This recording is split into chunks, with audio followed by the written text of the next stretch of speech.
Welcome to Ammu life style vlog. இன்றைக்கி நம்ம சேனலில் பச்சரிசி ரவையை வச்சு ஒரு சூப்பரான இனிப்பு பணியாரம் எப்படி செய்கிறதுன்னு பார்க்கலாம் வாங்க.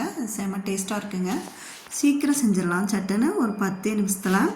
ஃபஸ்ட்டு இந்த கப்பில் ஒரு கப் அளவுக்கு நான் வெல்லம் எடுத்துக்கிட்டேன். வெல்லம் நல்லா வெல்லம் மூழ்கிற அளவுக்கு தண்ணி ஊற்றி வெல்லத்தை நல்லா கரைச்சி வடித்து எடுத்துக்கலாம். வடிச்சுக்கணுங்க, இல்லைன்னா ஒவ்வொரு வெல்லத்தில் மண் இருக்கும்.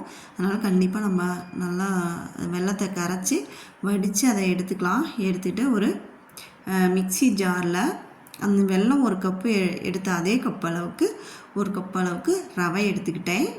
ரவை எந்த அளவுக்கு அரைக்க முடியுமோ அந்த அளவுக்கு 3 ஏலக்காய், அதோட வாசனைக்காக 3 ஏலக்காய் சேர்த்து நல்லா அரைச்சி எடுத்துக்கலாம். எடுத்துகிட்டு பவுலில் அந்த ரவையை கொட்டிட்டு அதே கப் அளவுக்கு ஒரு கப் அளவுக்கு பச்சரிசி மாவு நான் சேர்த்துக்கிட்டேன். நீங்கள் பச்சரிசி மாவு இல்லைன்னா நீங்கள் கோதுமை மாவு எடுத்துக்கிட்டிங்கனாலும் நல்லாயிருக்கும், அதுவும் எடுத்துக்கலாம். ஒரு பிஞ்ச் அளவுக்கு சமையல் சோடாப்பு ஒரு பிஞ்ச் அளவுக்கு போட்டுக்கலாம். அப்போ தான் கொஞ்சம் நல்லா புசுன்னு வரும் பணியாரம்.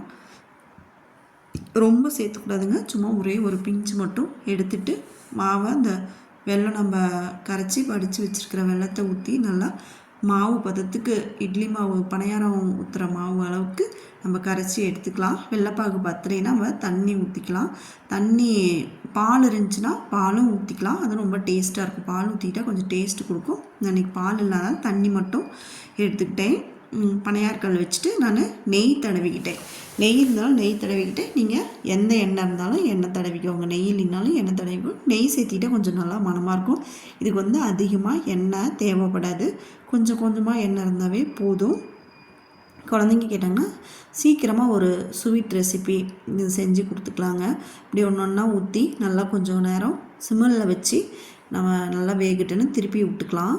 ரொம்ப ஸ்பீடாக வைக்கக்கூடாதுங்க, கொஞ்சம் சிம்மில் தான் வச்சு இதை நம்ம பணியாரம் வேவிக்கணும்.